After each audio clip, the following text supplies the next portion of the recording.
एक समय की बात है, एक गांव में केशव नाम का एक गरीब व्यक्ति रहता था।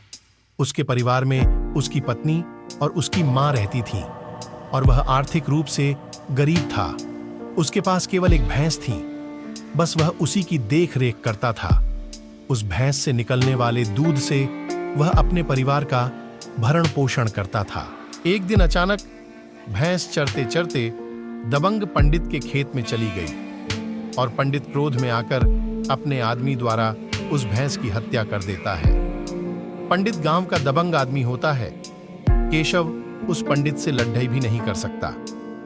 उसने गांव में कितने तो गुंडे पाल रखे थे, पर केशव मन ही मन में सोचता है, मेरी लाडली भैंस का बदला तो पंडित से लेकर रहूंगा। केशव के मन में एक तरकीब सूझती है, क्यों ना इस भैंस का चमद्धा उतारकर बाजार में बेचा जाए, ताकि कुछ पैसे तो आ जाएंगे। केशव अपनी मरी हुई भैंस के पास जाकर उस भैंस का चमद्धा उतारता है। केशव चमद्धे को अच्छी सी धूप देकर एकदम सूखा देता है। कुछ ही दिनों बाद केशव के घर में पैसों की तंगी छा जाती है। तभी केशव अपनी मां से बोलता है, मां, मैं शहर में जा रहा हूं भैंस का चमद्धा बेचने। मेरे पास कुछ पैसे हैं, ये ले लो, इससे घर का खर्चा चलाना। पता नहीं मैं शहर से कब तक लौटूंगा। केशव इतना बोलकर चमद्धे को अपने कंधे पर लादकर शहर की तरफ पैदल ही निकल पड़ता है। पूरा दिन चलकर शाम हो जाती है। रात होने वाली थी कि सुनसान रास्ते में एक विशाल पेराह मिलता है और उस पेराह के नीचे एक हनुमान जी की मूर्ति होती है।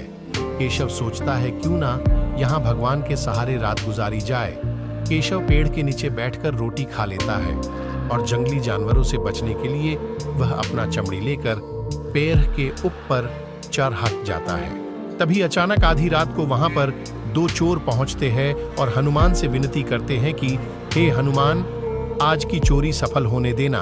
अगर आज की चोरी सफल होती है तो तीसरा हिस्सा आपका होगा। ऊपर से केशव चुपचाप सुन ही रहा था कि दोनों चोरर हनुमान को प्रणाम करके पास के गांव में चोरी करने चले जाते हैं। करीबन 2 घंटे बाद दोनों चोर चोरी करके वापस लौटते हैं और चोरी में सारे सोने के सिक्के बोरे में होते हैं। अब चोर वादे के अनुसार हिस्सेदारी करना शुरू करते हैं, जैसे कि हनुमान जी का तीसरा हिस्सा भी होगा। अब चोर हिस्सा बनाने लगा तो वह चोर अपना हिस्सा बड़ा रखता और हनुमान का हिस्सा छोटा। तो दूसरा चोर कहने लगा, अबे हनुमान जी का हिस्सा छोटा है, बराबरी का कर। अगर हनुमान जाग गए तो भागना मुश्किल हो जाएगा। ला, मैं हिस्सेदारी करता हूं। जब दूसरा चोर हिस्सेदारी करने लगा तो यह भी अपने हिस्से बढ़ा और हनुमान का हिस्सा छोटा बनाने लगा।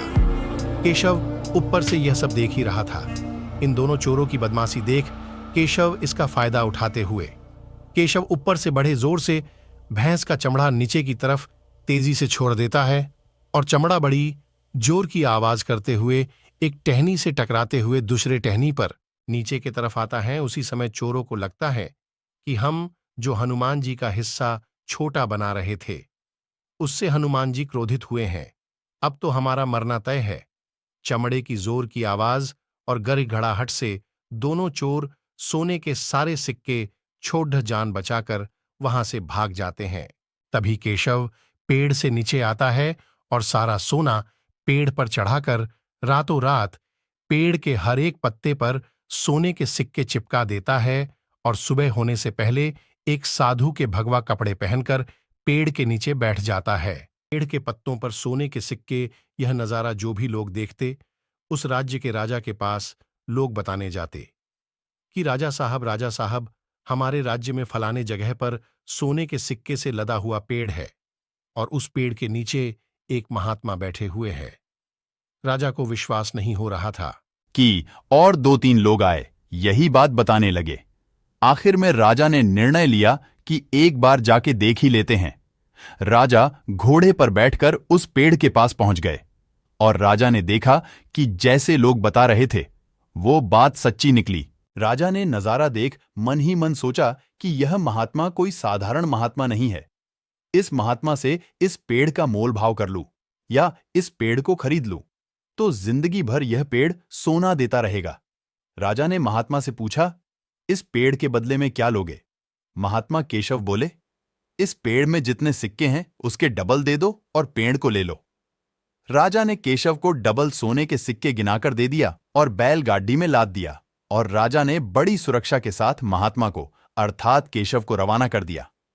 जब केशव अपने घर पहुंचा तो केशव ने अपने पत्नी को उसे पंडित के घर भेजा पैसे गिरने वाला मौज माप लाने के लिए। पंडित बोला, इतने सारे पैसे केशव कहां से लाएं? तो केशव की पत्नी बोली, कुछ नहीं, वह जो आपने हमारी भैंस मारी थी उसका चमड़ा बेचकर कुछ पैसे ले आए हैं।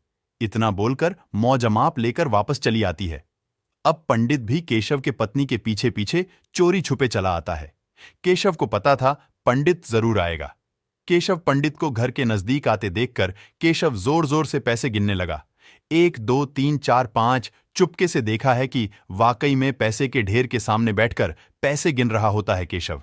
दूसरे दिन केशव सुबह सुबह पंडित के घर के सामने से लैट्रिन का डब्बा लेकर गुजर रहा होता है, जानबूझकर, ताकि पंडित केशव को पूछ सके कि इतने पैसे कहां से लाए। अब पंडित भी केशव को आते जोर से आवाज लगाता है, अरे केशव, सुन सुन इधर आ। अरे केशव, कल तू बहुत पैसे गिन रहा था, इतने सारे पैसे कहां से ले आया? कुछ नहीं पंडित जी, जो आपने हमारी भैंस मारी थी उसी का चमड़ा मैं काशी ले गया था। और वहां कुछ नहीं, मंदिर के बाहर बैठा था अपना चमड़ा लेकर। अब लोग आके बोलते थे, थोड़ी सी चमड़ी दे दो, और सोने का सिक्का डालते थे। अब पंडित बोला, अबे कुछ भी बोलता है, क्या काशी के मंदिर में कौन चमड़ा चढ़ाता है? ऐसा कई होता है। केशव बोला, यह मुझे पता नहीं पंडित जी, पर मेरे साथ तो ऐसे ही हुआ। इतना बोलकर केशव वहां से आगे की तरफ निकल गया। फिर कुछ देर बाद केशव वापस आया। केशव को वापस आते देख फिर पूछा, तू सच तो बोल रहा है ना? केशव बोला, हां पंडित जी, ऐसे ही लाए हैं। तो पंडित बोला, केशव, ऐसे तो मेरे पास काफी गाय भैंस है, मेरे पास तो काफी पैसे हो जाएंगे। केशव बोला, हां पंडित जी, पर आप अपने हिसाब से सोच लो, देख लो, कल को कुछ हो गया तो मुझे मत बोलना। केशव बोला, थोड़ा अच्छे से सोच समझ के फैसला ले लो। पंडित बोला, हां, आप निश्चिंत रहो, मैं कल ही अपने सैकड़ों भैंसों की कत्ल करके उनका चमड़ा उतार के काशी ले जाता हूं। केशव बोल, पंडित जी, अभी मत करो, अगले साल करना, जब यात्रा भरेगी, अभी तो यात्रा खत्म हो गई है। पंडित बोला, ठीक है केशव। अब केशव को लगने लगा कि पंडित से बदला पूरा हो जाएगा। पंडित मेरे बातों में फंस गया है। जब पूरा साल बीत गया, काशी की यात्रा शुरू होने ही वाली थी। इतने में पंडित ने अपने आदमियों से बोल दिया कि हमारे जितने भी भैंसे हैं सबको काट डालो और सबका चमड़ा उतार कर उसको सूखने डाल दो। अब बरसात का समय था, चमड़ा भी सही से सूख नहीं पाए कि इतने में यात्रा शुरू हो गई। पंडित ने जल्दबाजी में सारे गिले चमड़े बैलगाड़ियों में भरवा के काशी के रास्ते रवाना कर दिए। और केशव ने बोल दिया था कि काशी के मंदिरों के बाहर बैलगाड़ियों का सारा चमड़ा खुला करके रख देना। बस पंडित ने इस तरह काशी में चमड़े ले जाकर खोल के रख दिए और खुदा ना खास्ता उसी दिन बारिश हो गई और काशी में हवा भी उसी दिन काफी तेज थी। अब पूरे शहर में गीले चमड़े से वहां बदबू मारने लगा। अब हवा का झोंका जिधर भी जाए उधर बदबू ही बदबू फैल रही थी। काशी के लोगों ने देखा कि बदबू कहां से आ रही है। काशी के लोगों ने इन लोगों को इतना मारा कि इनको भागना मुश्किल हो गया। पंडित अपनी जान बचाकर गांव आया और पंडित जोर जोर से केशव को गाली बकने लगा, जोर जोर से छाती पीटने लगा कि मैं बर्बाद हो गया, मेरी इतनी सारी भैंस मारी गई। केशव दूसरे दिन पंडित के घर की तरफ से डर डर कर गुजरने लगा कि पंडित ने केशव को आवाज दिया, अरे केशव, इधर आ। केशव बोला, हां पंडित जी। पंडित बोला, तूने मेरे साथ बहुत गलत किया।